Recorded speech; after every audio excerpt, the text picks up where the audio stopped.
favor del salón de clase, la respuesta fue sencilla y es la que les comentaba cuando hice la charla anterior, a través del mejor vendedor del mundo. ¿Cuál es el mejor vendedor del mundo?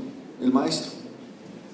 El maestro, aunque ustedes no lo crean, porque generalmente cuando uno interactúa con maestros dicen, uy, vino a venderme.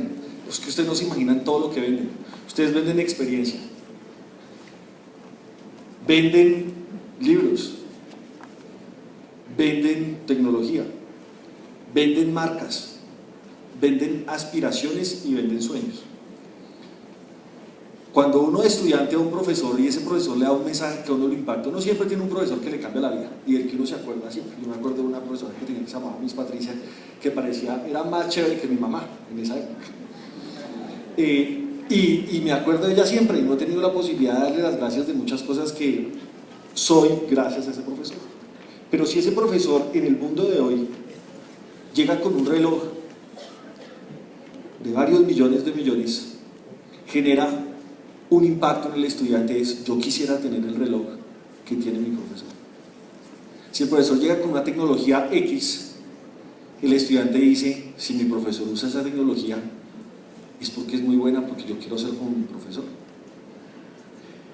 Tan así, y lo digo con respeto y con orgullo, empresas como Carvajal, que son empresas colombianas, cuando llevan un texto, ¿a quién se lo llevan? Al profesor, porque el profesor, y perdón la comparación, es el que toma la decisión por encima del papá, porque el profesor dice, el texto que vamos a ver es este. ¿Cuántos libros vendió?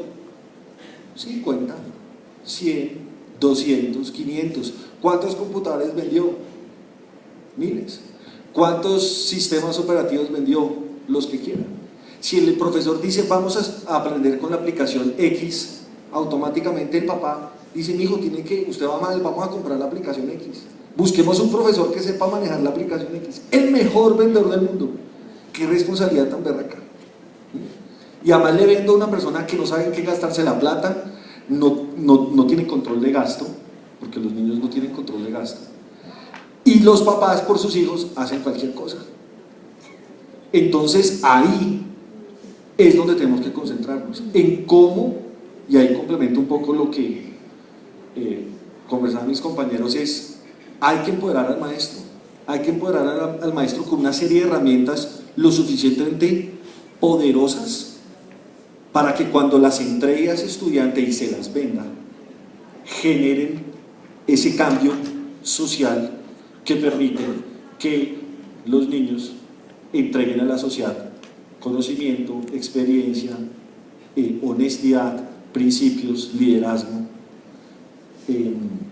y obviamente sobre eso una serie de valores sociales que en nuestro país pues hacen mucha falta.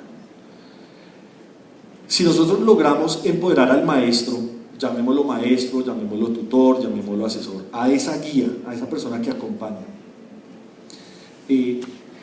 no solamente con la herramienta tecnológica, sino con las herramientas de enseñanza y aprendizaje adecuadas para ese entorno específico donde está el maestro, logramos el cambio. Cuando hablo de entorno, es importante notar que no todos trabajamos en el mismo entorno.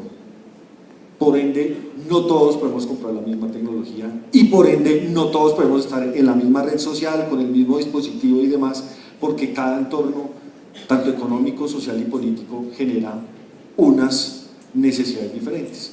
Y para cerrar eso les voy a poner un ejemplo muy puntual, y no es un ejemplo de tecnología, es un ejemplo de cómo hay que pensar en los diferentes entornos y cómo los profesores tienen que ajustarse a esos diferentes entornos. Si usted sabe, la Universidad Nacional tiene pues presencia en varias ciudades del país, entre esas San Andrés. En San Andrés la Universidad Nacional no está logrando que el número de estudiantes esperados entren a la universidad. ¿Y por qué digo la Universidad Nacional? Porque la Universidad Nacional está cubriendo una deficiencia que hay en el sistema académico, en el colegio. Entonces llevan a profesores desde Bogotá a que vivan en San Andrés para que le enseñen matemáticas a los niños para que cuando hagan el examen de admisión a la universidad pasen para que estudien. ¿Y por qué es que hay un déficit de matemáticas? No es porque hayan profesores malos de matemáticas, es porque en San Andrés, desafortunadamente, hay una tendencia social negativa, y es que los niños sueñan con ahorrar plata, comprar una lancha rápida y hacer un viaje de droga a un país vecino. Entonces el problema no son las matemáticas, el problema es cómo hago para que las matemáticas se hagan interesantes y estén por encima de esa aspiración a corto plazo que genera problemas sociales.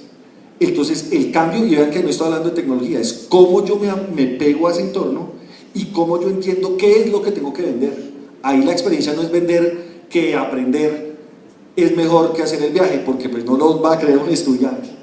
Para convencerlo tengo que venderle una experiencia diferente y que le ayude a identificar que aunque el camino de la universidad es un poco más largo, le va a generar con el tiempo una vida mucho más fructífera, mucho más organizada, con un impacto familiar y social. Muchas gracias.